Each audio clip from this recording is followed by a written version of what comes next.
This is Always Outnumbered, Always Outgunned, chapter The Thief, section 1. Ayula's grill sat on aluminum stilts above an open-air, fenced-in auto garage on Slauson. So a grill is a place where you make food. Stilts are legs.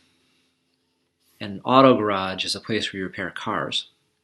So she's cooking on a grill with aluminum legs in an auto garage that is not in a building. Rather, it's in a fenced-in auto area with no roof. Socrates liked to go to the diner at least once a month on a Tuesday because they served meatloaf and mustard greens on Tuesdays at Ayula's. The garage was run by Tony Laporte, who had rented the diner out to Ayula since before their marriage. It was a good arrangement for Tony, so he still leased to her 8 years after their divorce. Tony had constructed the restaurant when he was in love, and so it was really well built.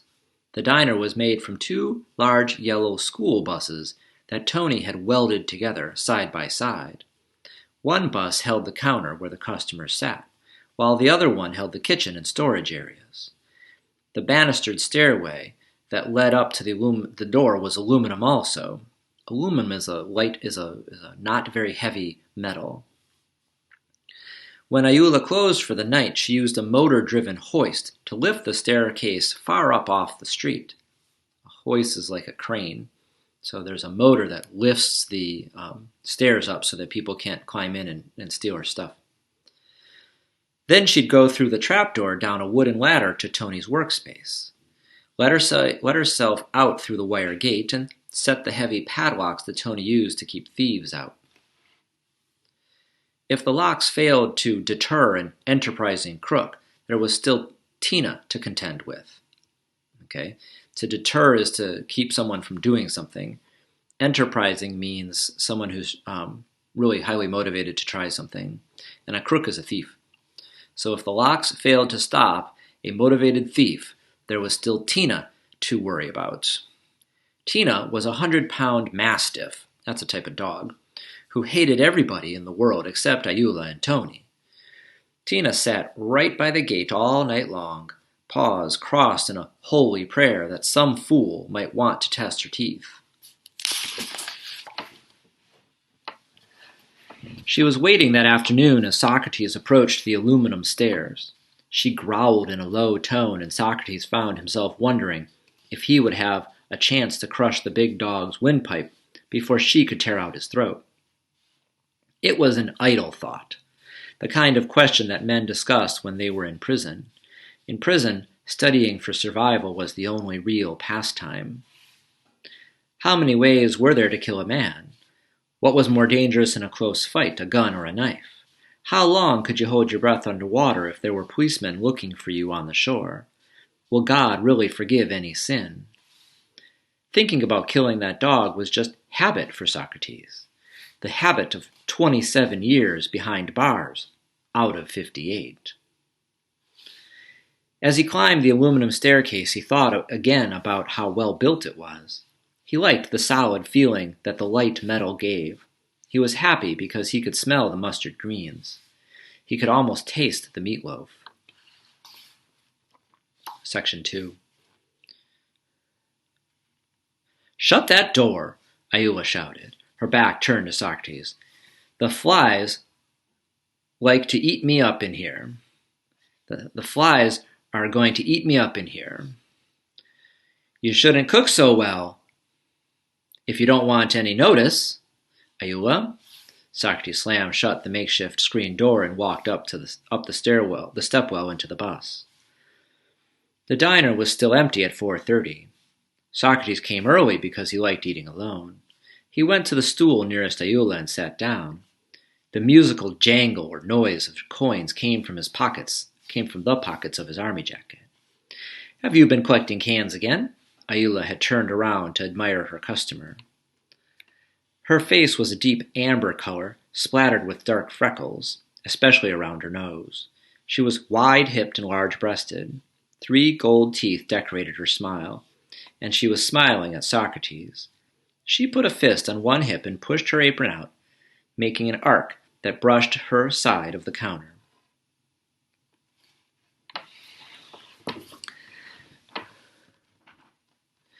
Yes, he said, in answer to her question, I have me a route now. I have 3 barmen keeping the bottles and cans on the side for me. All I have to do is clean up outside for them twice a week. I made $17 just today. Aren't there any of these young boys out here trying to take those bottles from you, Mr. Fortwell? No. Gang members would be ashamed to take bottles into a store. And you know, as long as I have my black jeans and khaki, I don't have to...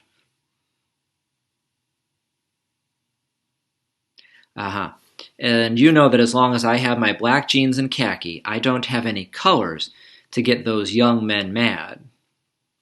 If you know how to handle them, they leave you alone. So the gangs in Los Angeles have colors of their own. So maybe one's blue and one's red. And if you're wearing red, then the blue ones will attack you. And if you're wearing red, then the blue ones will attack you. So he just wears his black jeans and his khaki, so he doesn't appear to be a part of any of the gangs. I don't care what you say, Ayula said. Those boys make me sick with all the rap that they're playing, and their guns and their drugs. I've seen worse, Socrates said. You know, these 3 men live in an alley off Crenshaw. Jumped me today, right after I got my can money.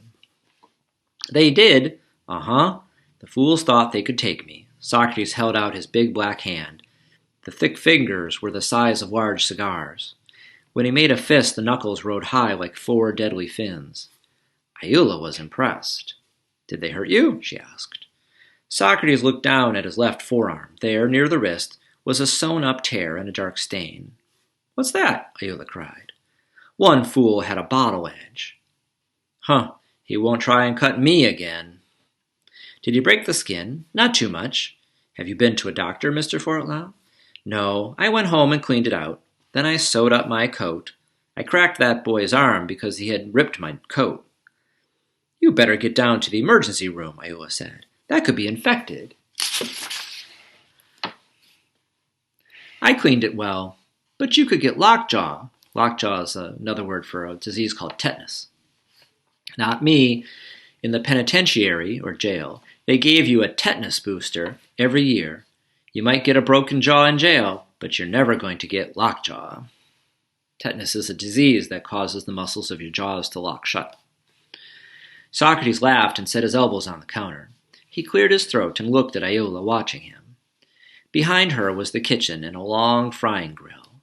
There were big pots of beef and tomato soup, mashed potatoes, braised short ribs, stewed chicken, and mustard greens simmering on the stove.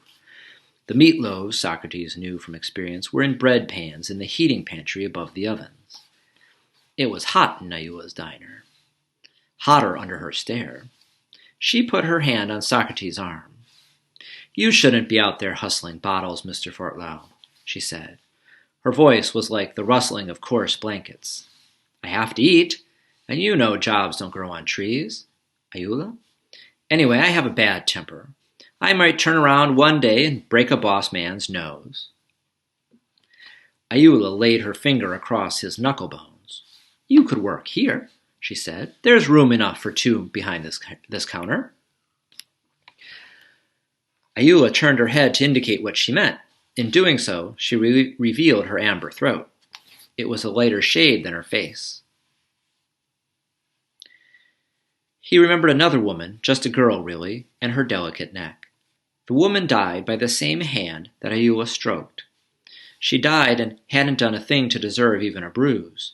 He had killed her and was a little sorrier every day for 35 years. He got sadder, but she was still dead. She was dead, and he was still asking himself why. I don't know, he said. What? I don't know what to say, Ayula. What is there to say? She demanded. All you could say is yes. You don't have hardly a dime. You need a job, and the Lord knows I could use you too. I have to think about it, he said. Think about it? Just that fast, Ayula was enraged.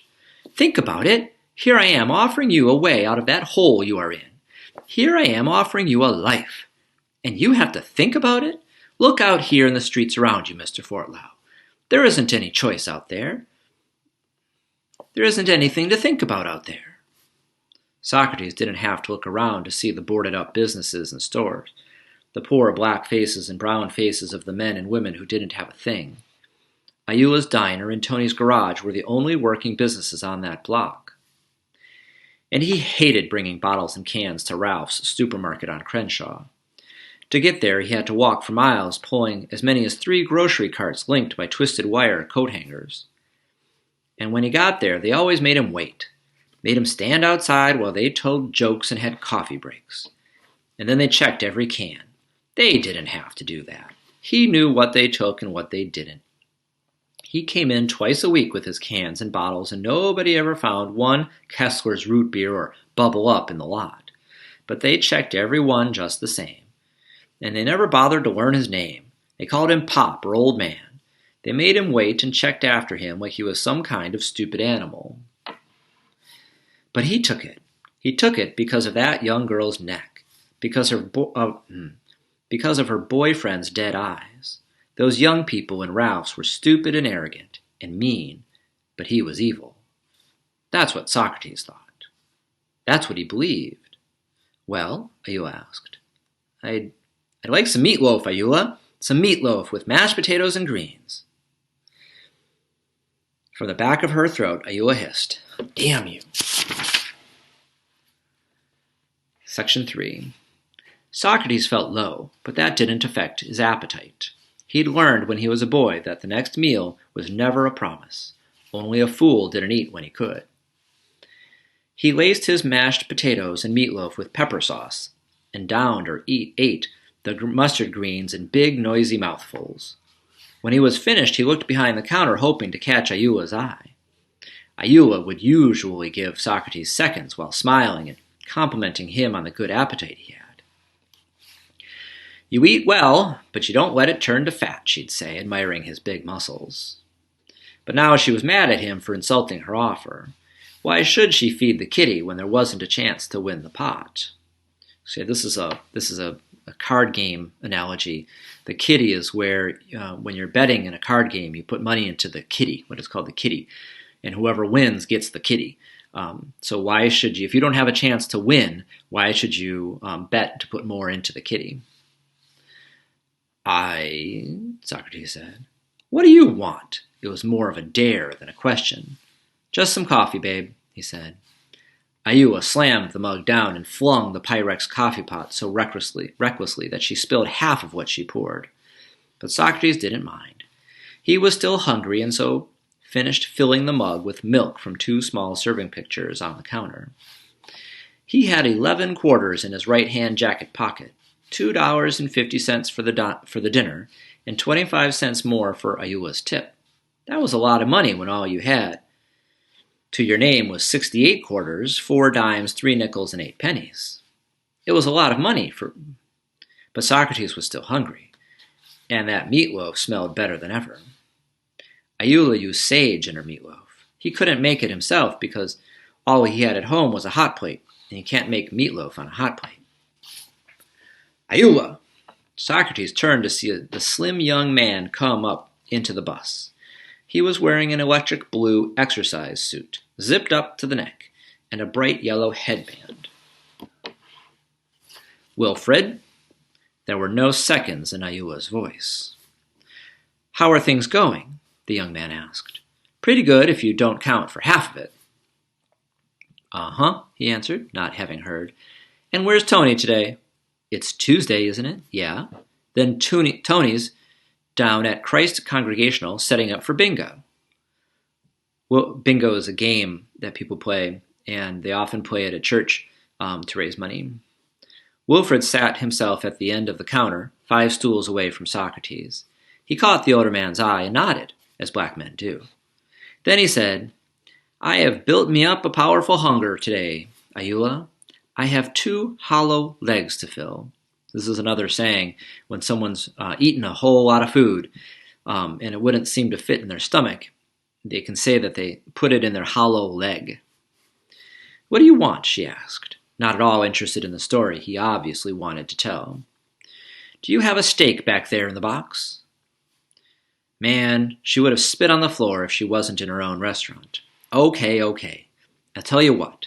I want some stewed chicken, some braised ribs, and 2 thick slabs of meatloaf on one big plate. That isn't on the menu. Charge me a dinner for each of them, then. Ayula's angry look changed to wonder. You only get 1 slice of meatloaf with a dinner. Then ring it up twice, honey. I have mad money for this here meal. Mad money means a lot. Ayula stared until Wilfred pulled out a fan of $20 bills from his pocket. He waved the fan at her and said, "Don't put any vegetables on that. You know I'm a working man. I need my strength. I need meat." Ayula moved back into the kitchen to fill Wilfred's order. Socrates sipped his coffee. "Hey, brother," Wilfred said.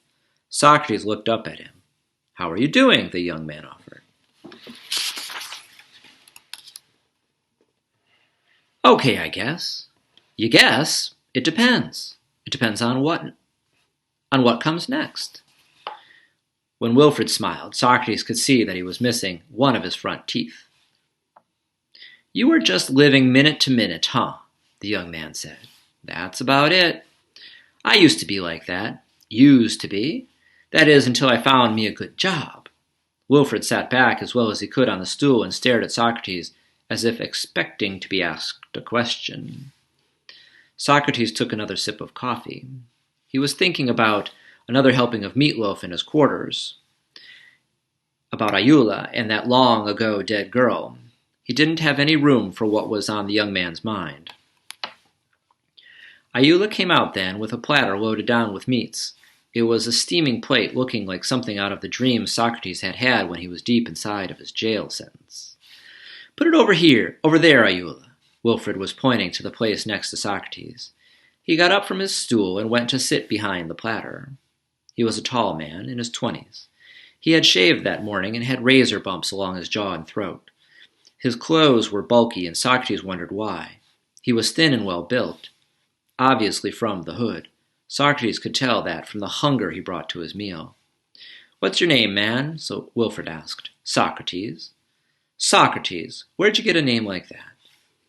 "We were poor and country. My mother couldn't afford school, so she figured that if she named me after somebody smart, then maybe I would get smart." "I knew it was somebody famous. You see," Wilfred said, full of pride. "I'm no fool. I know stuff too. I've got it up here. My name is Wilfred."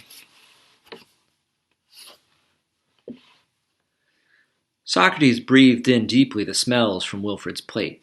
He was still hungry, having walked a mile for every $2 he'd made that day.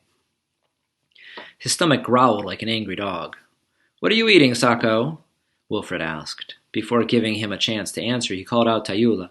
"What's my brother eating, Ayula? Bring whatever it is out to him. I'll pay for that too." While Ayula put together Socrates' second plate, Wilfred picked up a rib and sucked the meat from the bone. He grinned and said, "Only a black woman could cook like this." Socrates didn't know about that, but he was happy to see the plate that Ayula put before him. Section 4. Socrates didn't pick up his fork right away. Instead, he regarded his young benefactor and said, "Thank you." A benefactor is someone who does something nice for you. "That's okay, brother. Eat up." Halfway through his second meal, Socrates' hunger eased a bit. Wilfred had demolished his 4 dinners and pushed his plate away. To demolish something is to wreck it, to break it. This means that he had eaten all of his 4 dinners. "Do you have any yams back there?" he called out to Ayula. "Yes," she answered. She had gone to a chair in her kitchen to rest and smoke a cigarette before more customers came. Bring out a big plate for me and my friend here." Ayula brought out the food without saying a word to Socrates, but he wasn't worried about her silence. He came around on Tuesdays when Tony was gone because he wanted Ayula for something. A girlfriend, a few nights in bed, maybe more, maybe. He hadn't touched a woman since before prison, and now he wasn't afraid of what his hands could do.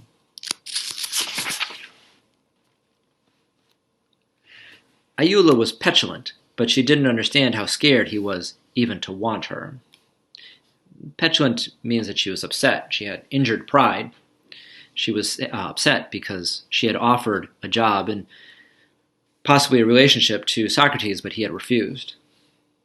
She wanted a man up there on stilts with her to lift tubs of shortening that she couldn't budge. She wanted a man to sit down next to her in the heat that those stoves threw off. If he came up there, he'd probably get fat. "What are you thinking about, brother?" Wilfred asked. "That there isn't anything that's for free." "Well, maybe sometimes there is." "Maybe," Socrates said, "but I don't think so." Wilfred grinned. Socrates asked, "What kind of work do you do, Wilfred?" "I'm self-employed. I'm a businessman." "Oh yeah? What kind of business?" Wilfred smiled and tried to look coy. "What do you think?" "I'd say a thief," Socrates answered.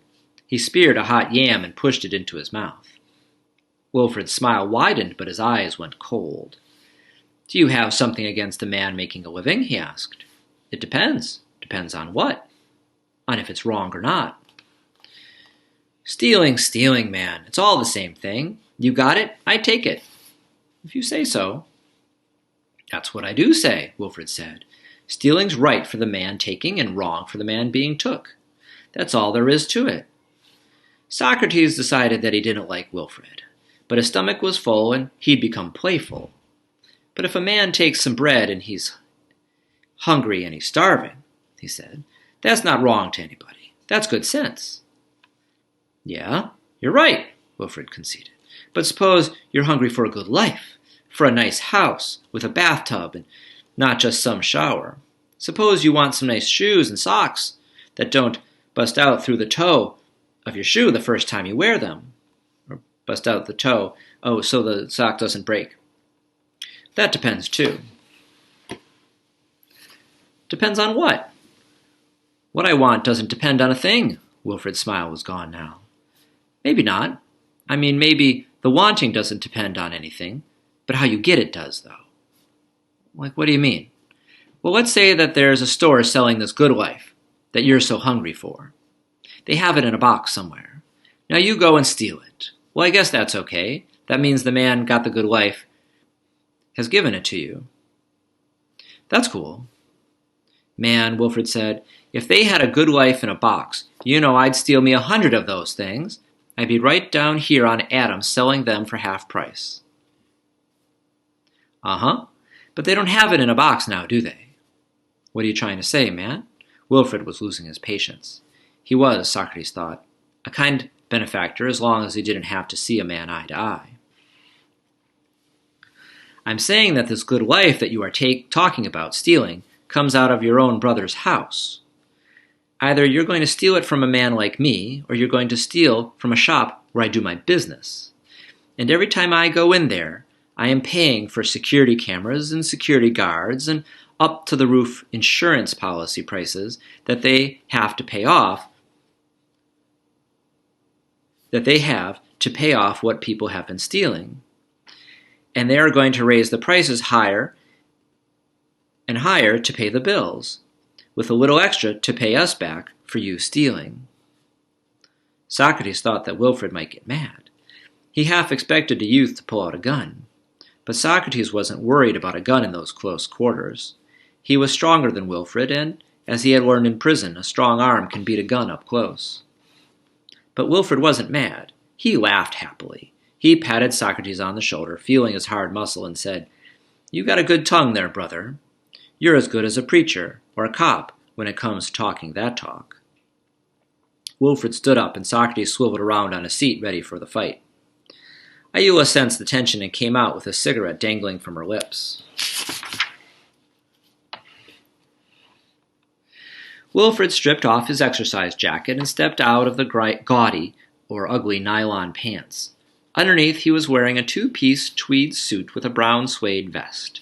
His silk tie showed golden and green clouds with little flecks of red floating here and there. His shirt was white as Sunday's clothesline. "What do you think?" Wilfred asked his audience. Ayula grunted and turned back to her kitchen. He was too skinny for her, no matter what he had on. "Come here," Wilfred said to Socrates. "Look out here in the street." Socrates went to the bus window and crouched down to look outside. There was a new tan car, a foreign job, parked out there. Socrates didn't know the model, but it looked like a nice little car. "That's my ride," Wilfred said. "Where does it take you?" Socrates asked. "Wherever I want to go," Wilfred answered, "but mostly I hit the big malls and shopping centers up in West Hollywood, Beverly Hills, Santa Monica, and what have you. I get one of my girlfriends to rent me a car. Then I get all dressed up like this and put on a running suit, or maybe some funky clothes like you have on, over that. And I always have a hat or headband or something. You know, they can hardly ever pick you out of a lineup if you have something on your head." Socrates had learned that in jail, too. "I grab them in the parking lot." Wilfred sneered with violent pleasure. "I put my knife up hard against their necks and tell them they're dead.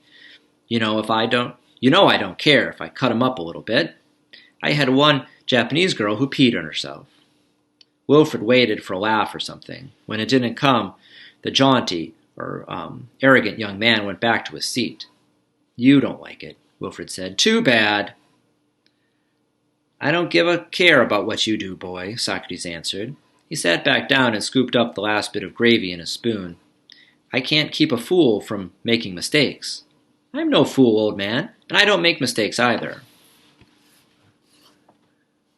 I get their money and I cut them up some, or a little bit, so they call a doctor before they call the police.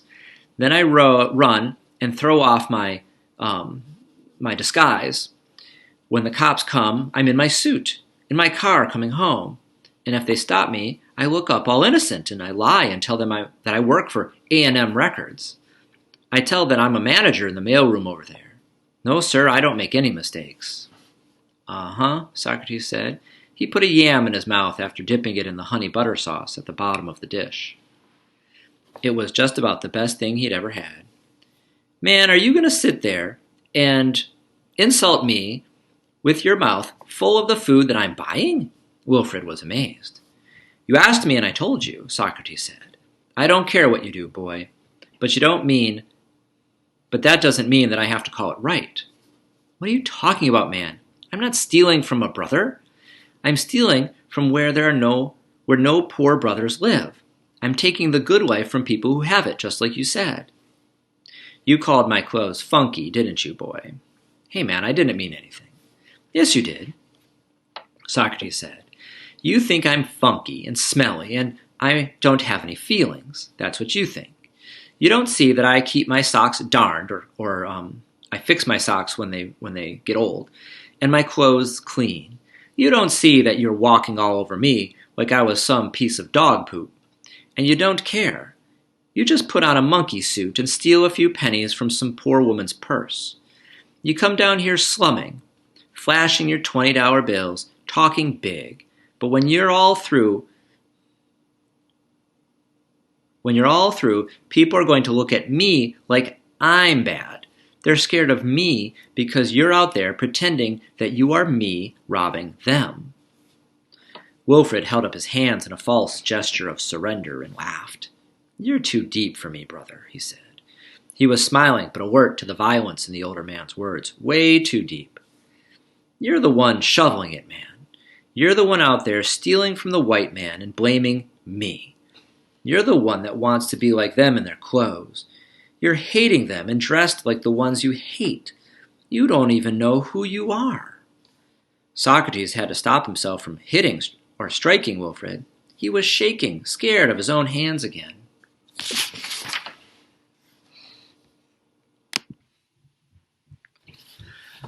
"I know who I am, all right, brother," Wilfred said. "I'm better than you." "No, you're not," Socrates said. A sense of calm came over him. "No, you're not. You're just dressing good, eating like a pig. But when the bill comes due, I'm the one who has to pay it. Me and all the rest of us out here." "All right, fine," Wilfred shouted. "But the only one right now paying for something is me. I'm the one that has the food that you have been eating. But if you don't like it, then pay for it yourself." Ayula came out again. Socrates noted the pot of steaming water she carried. "I'll do you one better than that, boy. I'll pay for your 4 dinners, too." "What?" Wilfred and Ayula both said. "All of it," Socrates said. "I'll pay for all of it." You're a new fool, man, Wilfred said. Socrates stood up and then bent down to pick up Wilfred's stick-up clothes from the floor. You always have to pay, Wilfred. But I'll take this bill. I'll leave the one out there for you. Wilfred faked a laugh and took the clothes from Socrates. Get out of here, man, Socrates said. For a moment, death hung between the two men. Wilfred was full of violence and pride, and Socrates was sick of violent and prideful men.